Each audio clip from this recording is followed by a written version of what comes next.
देखिए, कई स्थानों पर प्रदेश में प्रवेश द्वार बनाए जाते हैं। कोई एनजीओ बना देता है, कोई भामाशाह बना देता है, कभी कोई सरकार बना देती है। हमारे सीकर में भी प्रवेश द्वार बनाया हुआ है।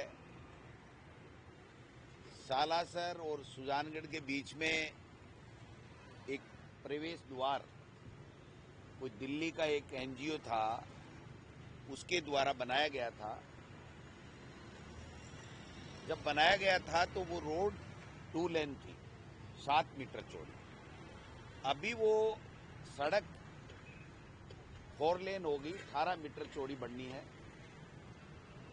उस सड़क को चौड़ा करने के लिए उस द्वार को हटाया जाना अति आवश्यक था और उसी कारण से वो प्रवेश द्वार हटाया गया। उसके ऊपर भगवान की मूर्तियां प्लास्टर से बनाई हुई थी। भगवान हम सबके हैं, हमारी सबकी आस्थाएं हैं, हम सम्मान भी करते हैं। किसी की भी भावना किसी भी रूप में आहत नहीं हो, ये हर अधिकारी को, कर्मचारी को, हर व्यक्ति को, हर सरकार को इस बात की पूरी चेष्टा करनी चाहिए और पूरी तरीके से उसका ध्यान रखना चाहिए। जो सालासर और सुजानगढ़ के बीच में जो गेट था, उसको जो तथ्य हमने जुटाए हैं, वो तथ्य इस प्रकार से हैं कि 2 लेन से 4 लेन बनाने के लिए उस गेट को हटाया गया और चूंकि गेट के ऊपर जो भगवान की मूर्तियां थी वो पत्थर की प्राण प्रतिष्ठा करके नहीं स्थापित की गई थी। वो जैसे अपने सड़क के ऊपर कई लोग प्लास्टर से मूर्तियां बनाते हैं, पेरिस और प्लास्टर से, उस प्रकार से वो मूर्तियां बना करके वहां पर किया गया था।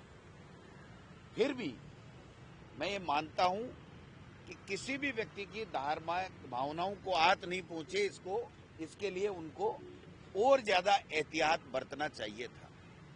लेकिन मैं साथ में भारतीय जनता पार्टी के उन तमाम राजस्थान के और हिंदुस्तान के नेताओं को कहना चाहता हूं कि आपका केवल एक ही काम रह गया कि लोगों को धर्म के आधार पर बांटो, धार्मिक भावनाओं को भड़काने का काम करो, आग लगाने का काम करो।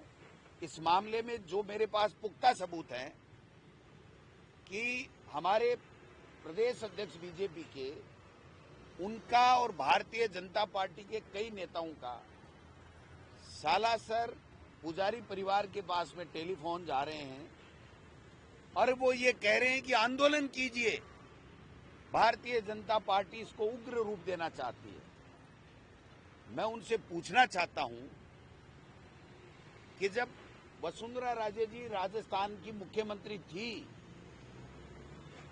तो तब यहां पर मेट्रो का जब काम चला तो 300 से ज्यादा मंदिर, और वो मंदिर जिनमें भगवान की मूर्तियां प्राण प्रतिष्ठा करके और स्थापित की गई थी विधि विधान से, और सैकड़ों सालों से ज्यादा की वो मंदिर और मूर्तियां थी, उनको उन्होंने तोड़ करके 300 मंदिरों में भगवान की मूर्तियों को क्षतिग्रस्त करके और सड़क के किनारे डाल दिया गया। और आप सबने देखा होगा कि आरएसएस ने उस समय इनकी सब बीजेपी के नेताओं की क्लास लगाई थी। 3 मंत्री और यहां का प्रदेश अध्यक्ष होते हुए भगवान की प्राण प्रतिष्ठा के आधार पर स्थापित की गई मूर्तियों को क्यों तोड़ा गया? इनके पास कोई जवाब था?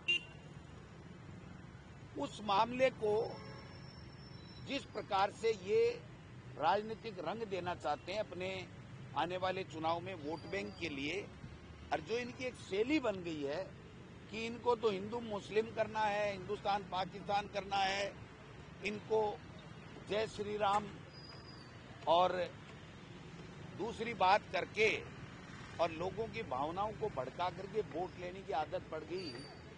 इनको ये बात करने के लिए समय नहीं है कि 8 साल से मोदी सरकार केंद्र में है, कितने लोगों को रोजगार दिया। इनको ये बात करने के लिए समय नहीं है कि किसानों के साथ में 3 काले कानून ला करके 15 महीने तक उन्होंने जो अत्याचार और अन्याय किए उसमें ये क्या कर रहे हैं।